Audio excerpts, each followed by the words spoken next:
is Kyle Marini. My name is Janet Purdy. Emily Hagan. My name is Carrie Mongeluzzo, and I'm a fourth-year PhD candidate in the Department of Art History, also a graduate assistant in the department as well as at the Palmer Museum of Art.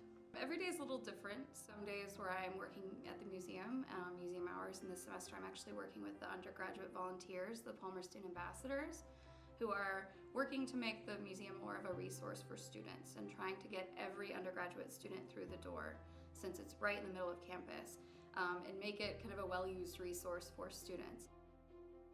I focus on African art and architecture and Islamic art and architecture and the intersection of those two, especially in the Indian Ocean.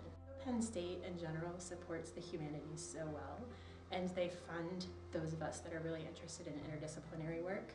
So I've had great support from the libraries, African Studies Program, Africana Research Center, Humanities Institute, the Whiting Foundation. So attending Penn State has given me a great opportunity to work across a lot of different departments with a lot of different people that I don't think other programs always support that so well. I just lived for 10 months in Zanzibar in Tanzania. I just finished a Fulbright fellowship, so I was doing research with a lot of the museum coordinators and curators and artists and wood carvers in East Africa. And I've gotten to be involved with a lot of really cool projects in that part of the world. So I've partnered with the University of Cape Town. They have a project called Samani Project, where they do 3D mapping of historical sites and archaeological sites all over the sub-Saharan continent. They're working with me to digitize the carved doors that I study as part of my dissertation. When I graduated in 2012, I wasn't sure if I wanted to go into art history for a graduate program, if I was more interested in museums and wanted to pursue a master's in museum studies. So I realized that art history was the field for me.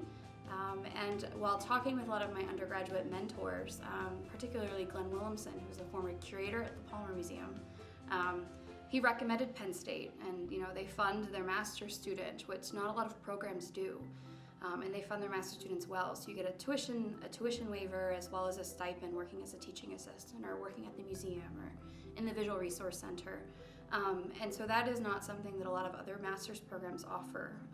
And in addition to that, a lot of the faculty at Penn State are world-renowned scholars, particularly my advisor and others on my committee as well, that I really respect their research and their teaching and their just expertise across the board.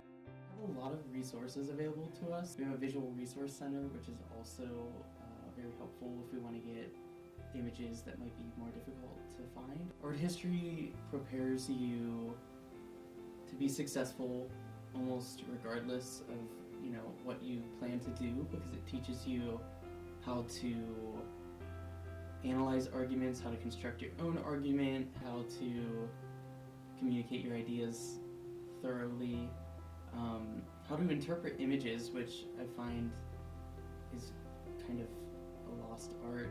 I've done a lot of collections research at the museum in the past. I've organized some exhibitions. My area of focus is on photography, so I've put together a few exhibitions from their photography collection, as well as worked on a show on large-scale paintings with one of the curators and now assistant director Joyce Robinson. When I'm not at the museum, I'm working on my dissertation on interwar photography in Europe, particularly photographs produced at the Bauhaus, which is an innovative school of art and design in Germany. We have quite a close sense of community within our department. I felt like I could shine, but also I could help others shine. Art history is a second career for me, and so I really was looking for a place that would be supportive, because I'm approaching things in kind of a different way than the traditional student. And it's been the whole department, the people, the faculty, the other students, everyone's been really supportive in the way that I've approached my PhD program. I would describe it as a warm department, that there are a lot of close professional relationships with tons of faculty. The graduate students as well work well together. The successful students are really the ones who are just